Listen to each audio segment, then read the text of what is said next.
네, 오늘 우리에게 주시는 하나님의 말씀은 요한복음 말씀입니다.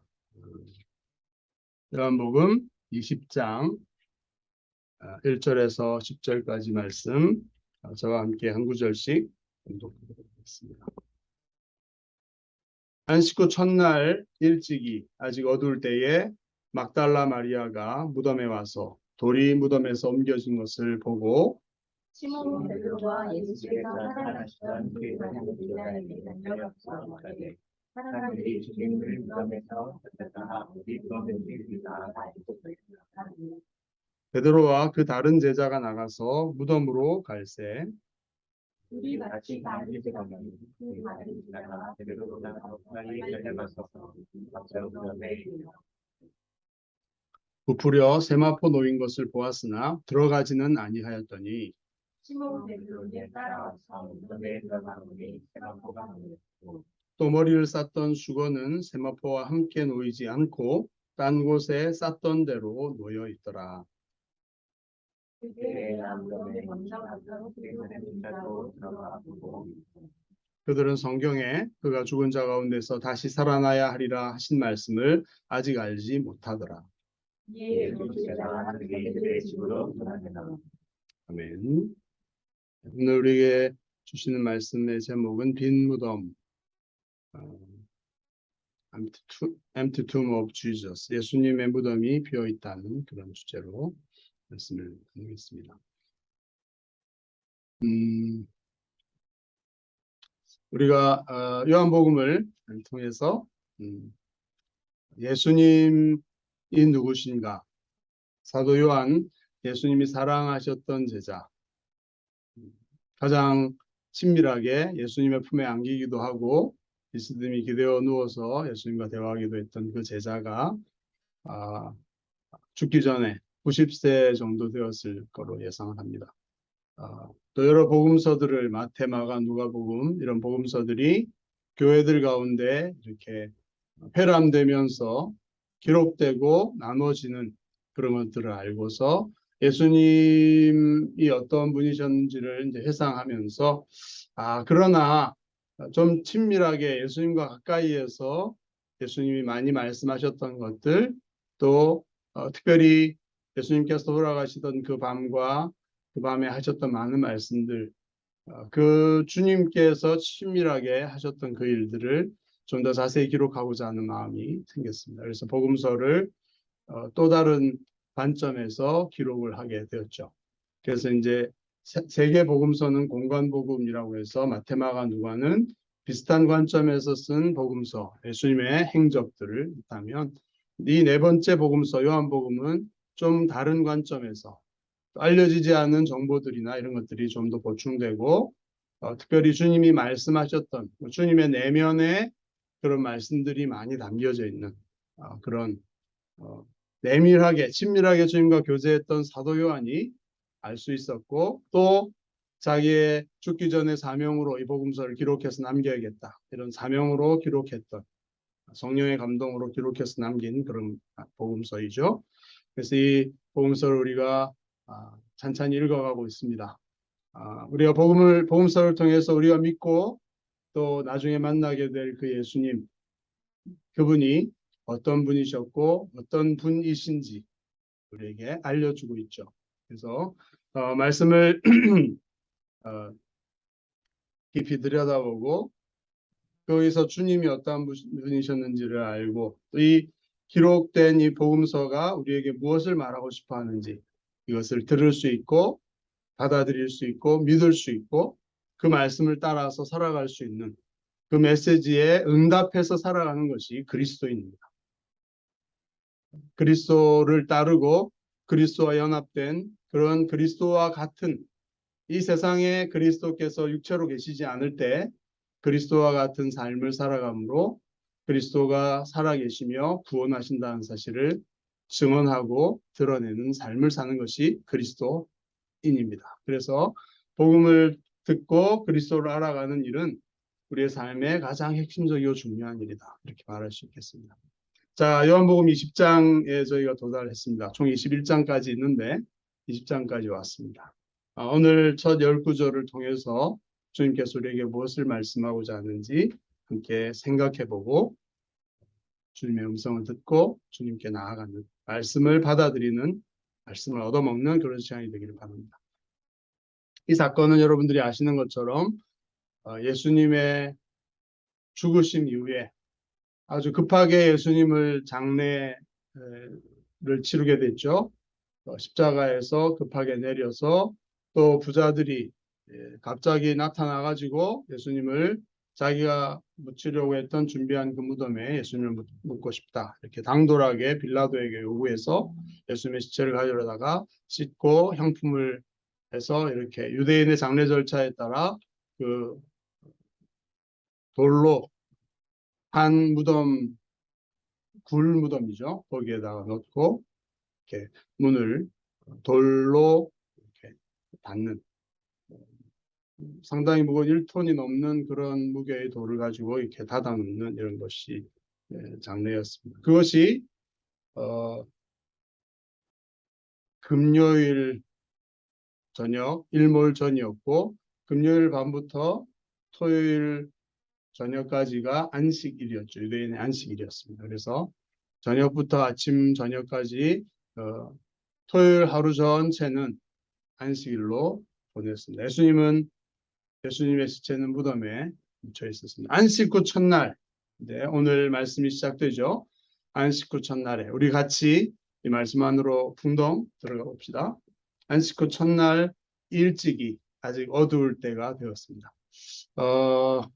예수님이 십자가에서 그렇게 돌아가시고 갑작스럽게 장례가 진행되어서 멀리서 지켜보거나 이렇게 안타까워했던 제자들, 남자 제자들도 분명히 그랬을 거예요. 사랑하는 예수님의 장례를 당돌하게 가서 용감하게 가서 이렇게 치르지 못했던 죄송한 마음이 분명히 있었을 것입니다.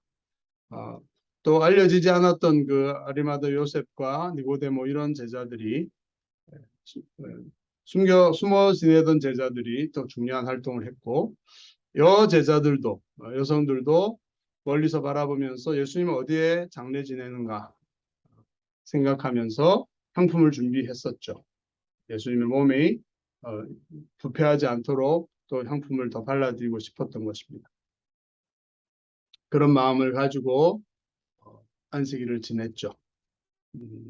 우리가 그 중에 한 제자였다면, 우리가 그 무리들 중에 있었다면 어떤 마음으로 안식일을 보내고 안식 후 첫날을 맞이할까요? 안식일 때는 움직이지 없고 어떤 행동을 할 수 없습니다. 그래서 가만히 있어야 되죠. 유대인의 그 율법에 따라서 안식 후 첫날이 되면 뭔가 할 수 있는 그런 시간이 됩니다. 그게 주일날이죠. 오늘날로 하면 일요일 안식 후 첫날, 오늘 새벽입니다. 새벽 그 시간에 일찍 아직 어두울 때에 막달라 마리아라고 하는 여제자가 무덤에 오게 되죠. 무덤에 와 봤더니 돌이 무덤에서 옮겨져 있는 것을 봅니다. 다른 복음서를 통해서 우리가 배경을 알고 있지만 예수님의 시체를 어떻게 할 수 있다 제자들이 이런 것 때문에 유대 지도자들이 빌라도에게 청해서 군인들을 동원해서 봉인도 하고 무덤의 문을 지키고 있었었는데 아무도 없는 거죠. 그리고 돌은 옮겨져 있고 문이 열려 있는 것입니다. 막달라 마리아가 이것을 보고 확인하지 않고 너무나 놀랬죠. 그래서 시몬 베드로와 예수께서 사랑하시던 그 다른 제자 사도 요한을 자기를 가리키는 것인데 예수께서 사랑하시던 다른 제자 이 두 제자에게 달려가서 말을 합니다. 사람들이 무덤에서 예수님을 그 시체를 가져다가 어디 두었는지 알지 못하겠다 이렇게 말합니다. 이게 무슨 말이냐 하면 당시에 무덤을 이렇게 뚫고 들어가서 시체를 훔쳐가는 일들이 많았다는 거죠. 오늘날로 생각하면 무슨 시체를 훔쳐가는 도둑놈들이 있냐 그렇게 하겠지만 그 시체는 그 시체를 싸는 몸을 이렇게 둘둘 말 때에 이제 그 몸에 예수님도 그랬지만 몰약이나 뭐 침향 이런 값비싼 장례에 필요한 향품들을 해가지고 천으로 이렇게 린넨 천으로 막 둘둘둘 이렇게 말죠. 이렇게 목부터 아래로 쭉 말아 놓으면 거기에 향품이 다 들어가 있습니다. 그래서 썩기 전에 그 시체를 훔쳐가면 거기에서 건질 게 많이 있죠. 향품이 굉장히 값비싼 것이고 부자들만 이렇게 할 수 있는 또 그 린넨 천도 그렇고 얼굴은 또 다른 수건으로 이렇게 분리된 것으로 이렇게 싸서 이렇게 묶어 놓죠. 그러니까 싱싱할 때 훔쳐가서 팔 수 있는 그런 것들이 많습니다. 뭐 그 시체 자체를 가지고 어떻게 하는 것은 도둑들도 뭐 이렇게 뭐 어떻게 할 수는 없겠지만 거기에 붙어 있는 그런 것들 물론 뭐 피라미드처럼 거기에 뭐 보석이나 이런 것들 집어넣는 이런 장르는 아니었지만 그런 식으로 시체를 훔쳐가는 일들이 많아서 이 당시가 한 AD 33년경이다 이렇게 본다면 41년부터 50년 정도까지 이렇게 황제로 있었던 그 황제가 칙령을 내립니다.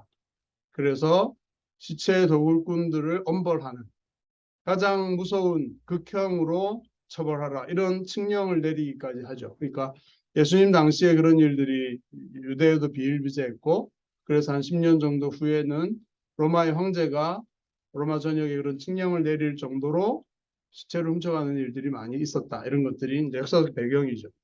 근데 그걸 알고 있었던 막달라 마리아는 문이 예상치 않았죠. 가면서 어떻게 문을 열 수 있을까? 예수님 몸에 어떻게 바로 이렇게 곧장하며 갔는데 문이 그냥 열려 있으니까 너무 놀라서 제자들에게 가서 그렇게 말을 한 것입니다.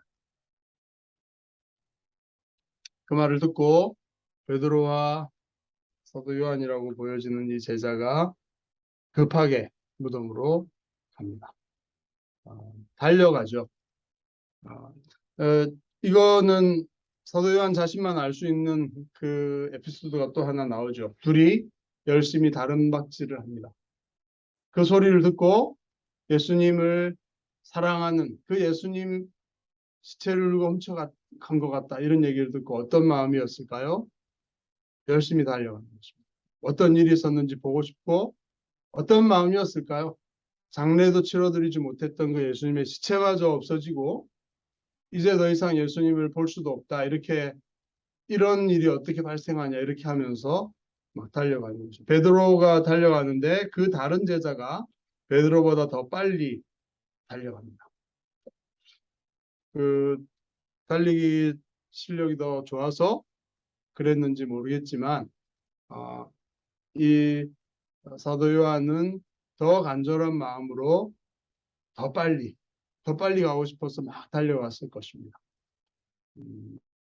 우리가 그런 상황에 있다면 그 달려갈 때의 모습과 그 마음과 그 답답함과 그런 간절한 마음과 그래서 주님을 보고 싶고 주님을 향한 사랑하는 마음으로 막 달려가던 그 심정, 그 감정, 그 생각 그런 것들이 어땠을까 생각해 볼 수 있겠죠. 그것을 자세히 묘사하고 있는 거죠. 다른 복음서에는 이 부분이 없습니다. 그죠?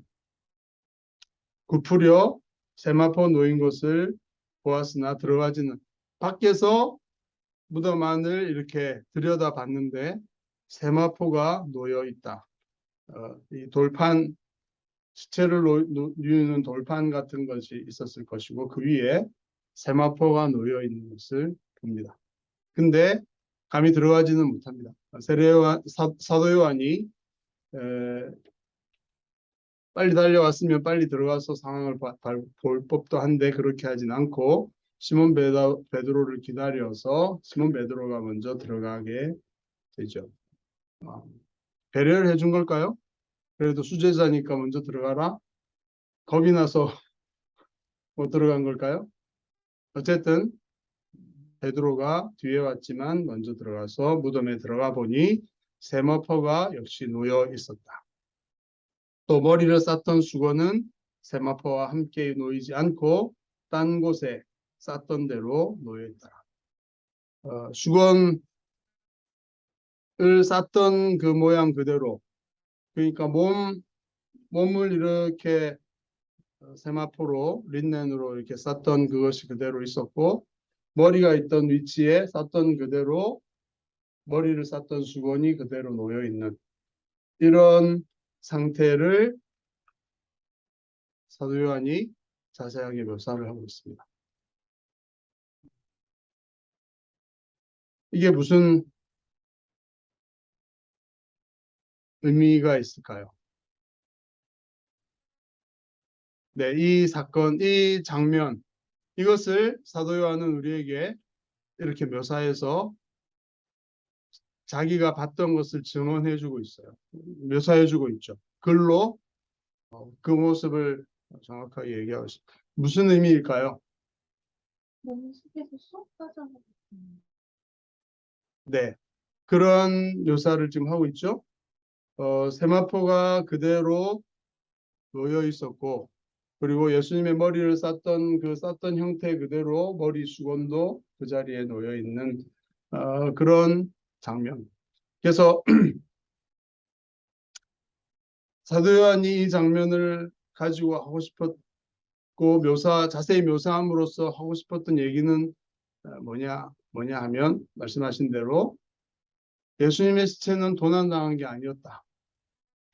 예수님의 시체를 도난했다면 이 값비싼 선들을 이렇게 두고 시체만 홀랑 어떻게 기술적으로 빼가서 이렇게 되지는 않았겠죠.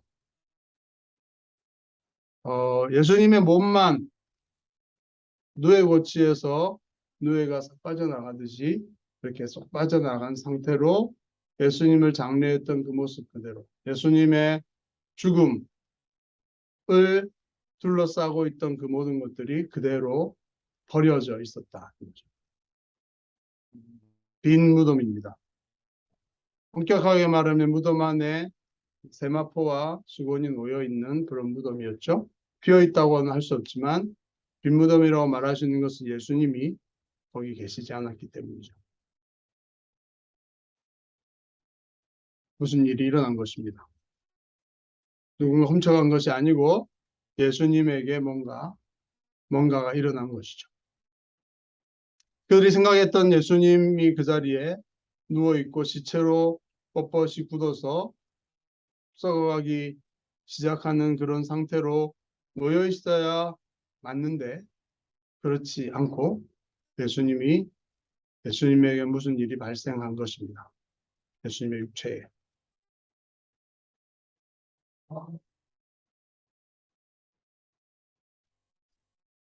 사도 요한은 이것을 통해서 예수님은 그분이 말씀하셨던 대로 부활하셨다. 예수님의 몸에 변화가 생겼고 어떤 일이 일어났습니까? 우리가 생각해 보면 하나님께서 예수님을 다시 죽음에서 그 육체를 다시 새로운 생명체로 부활시키셨다. 일으키셨다. 그 순간에 예수님의 육체는 고체를 빠져나오듯이 빠져나와서 새로운 육체로 부활하셨다를 보여주는 것이죠. 베드로가 가서 그 장면을 보고 있을 때에야 무덤에 먼저 갔더니 사도 요한이 들어가서 보고 그것을 믿었다 이렇게 말하고 있습니다. 무엇을 믿었을까요? 목적어가 나와 있지 않죠. 다른 제자도 들어가서 무엇을 받고 무엇을 믿었는지가 나와 있지 않습니다. 막달라 마리아가 아마 추측을 하면서 얘기했겠죠. 누군가 사람들이 예수님의 시체를 훔쳐갔다라는 말을 했을 텐데 훔쳐갔다는 것을 믿었을까요? 좀 이상하죠. 베드로도 그 모습을 보면서 베드로는 약간 주의력이 떨어지기 때문에 이게 무슨 일인지 잘 이해를 못했을 것입니다. 예수님의 시체를 훔쳐간 것 같은데 이상하다. 이렇게 남아있지? 이렇게 했는데 사도 요한은 좀 더 예의주시하고 관찰력이 있고 이런 사람인데 들어가서 그것을 보고 믿었다. 이렇게만 되어 있습니다. 자기 얘기니까 자기가 믿은 것을 이렇게 표현하는 건데 뭘 믿었는지 말하진 않죠. 근데 구절에 보면 성경에 그가 죽은 자 가운데서 아직 다시 살아나야 하리라 하신 말씀을 아직 깨닫지 못하고 있는 상태였습니다. 그래서 베드로는 영 뭔지 감이 안 오는 거죠. 이해할 수 없는 상황에서 자기들의 집으로 돌아가게 되는. 근데 사도 요한에게는 뭔가 보고서 그 장면을 보고서 뭔가 믿었다 이런 얘기들이 나오죠. 뭘 믿었느냐? 이것이 좀 궁금한데 명확하게 사도 요한 자신도 뭔가 뭘 믿었다. 예수님이 부활했다 이렇게 믿지는 못했던 상태였는데 뭔가 힌트가 있고 뭔가가 있다는 것을 믿고 예수님 뭔가 하셨다 하나님이 그런 것들을 믿은 것 같아요. 근데 그것이 뭔지는 잘 모르는 상태. 그리고 바로 안에서 다시 살아나야 하리라 하신 말씀과 연관해서 예수님이 부활하셨다는 것까지는 믿지 못하는 그런 상태. 그래서 그들은 두 제자가 자기들의 집으로 돌아가는 여기까지죠. 첫 번째 이 사건은 두 제자들이 경험하고 목격한 그 내용은 이까지입니다.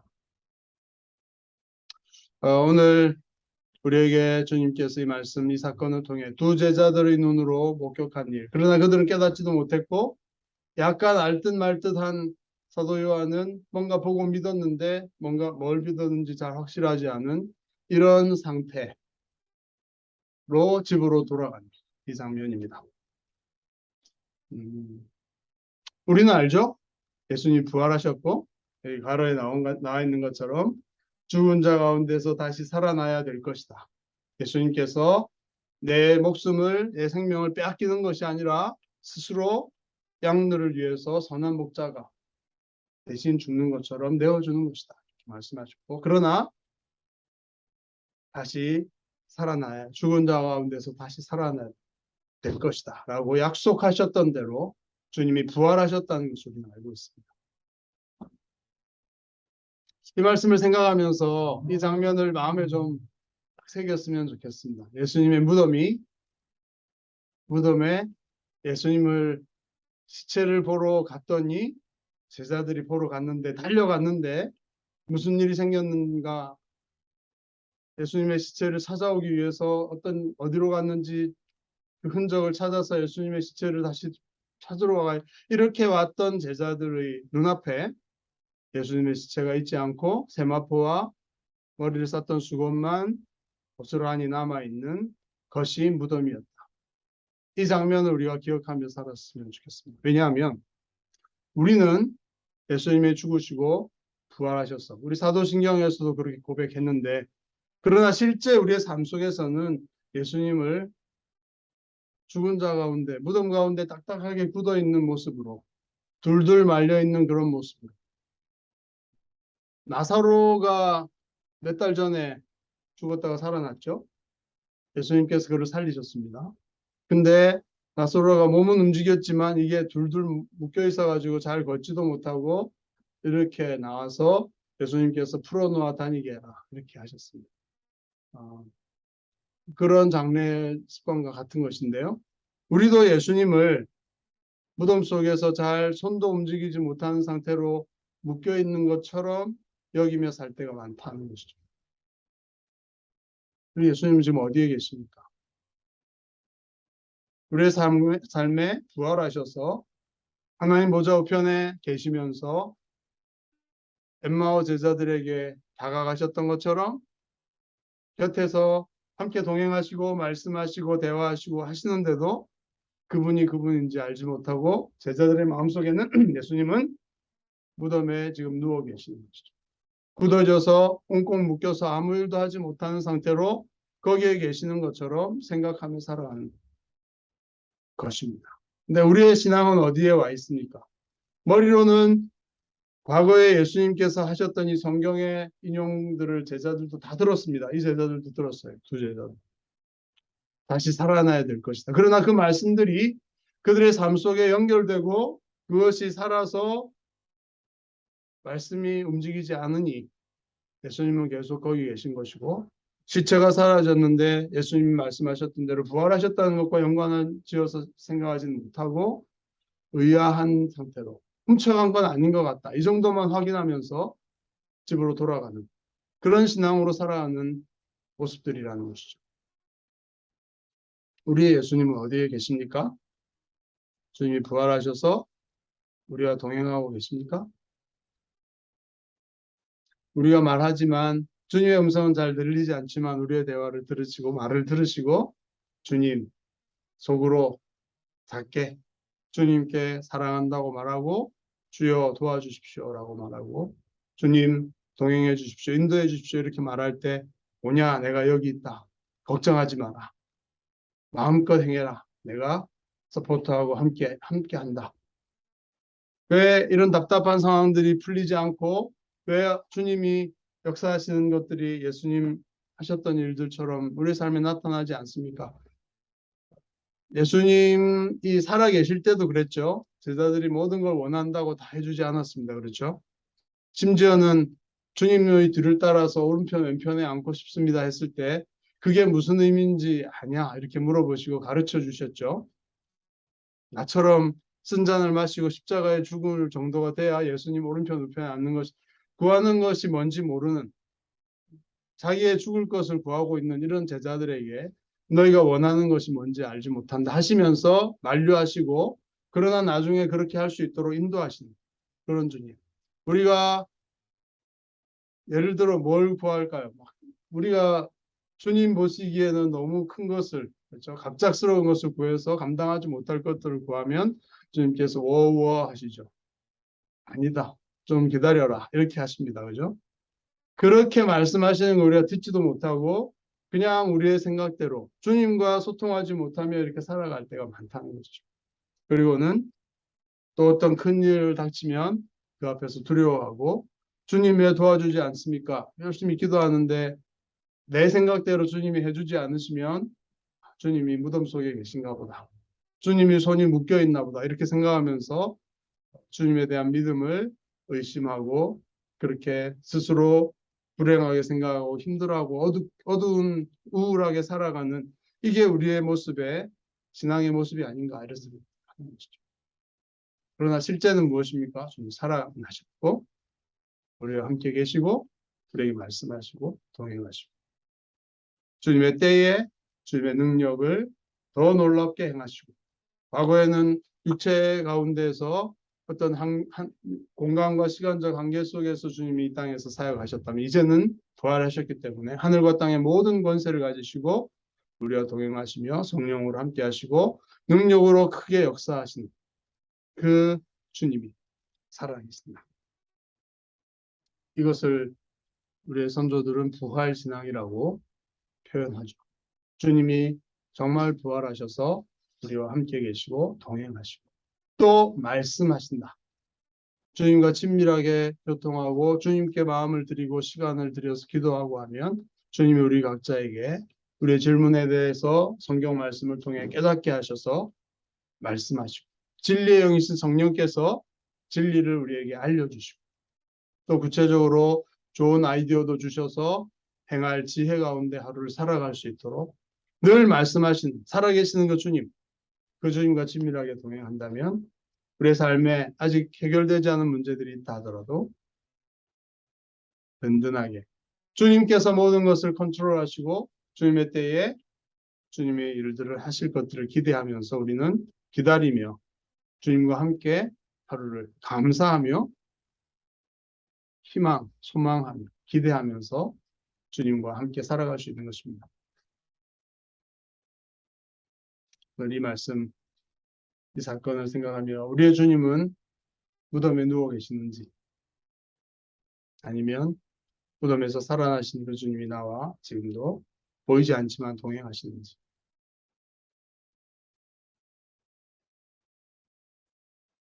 주님이 함께 계십니다. 제자들은 보지 못했고 알지 못했지만 주님의 시체는 사라졌습니다. 거기에 죽음의 땅에서 부활하셔서 거기 계시지 않습니다. 능력의 주님께서 우리와 함께 계심을 날마다 경험하는 그런 한 주간에서 그런 남은 부활의 주님과 함께하고 동행하는 참된 신앙의 삶을 살아가시기를 축복합니다. 기도하겠습니다. 사도 요한의 기록을 통해서 하나님,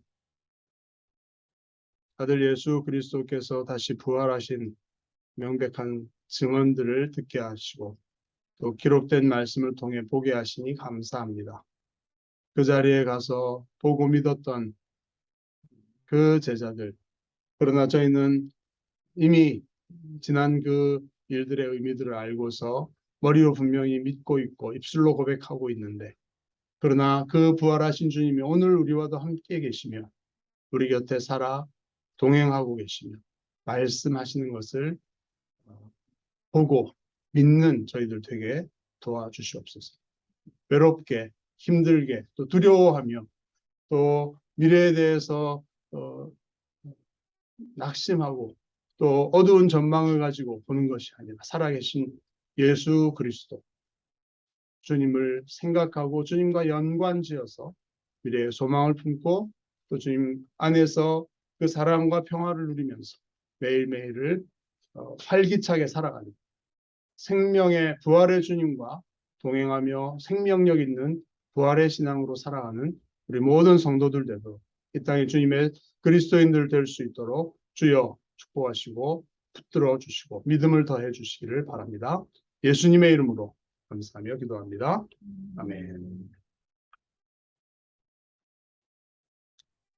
이제 결단 찬양 함께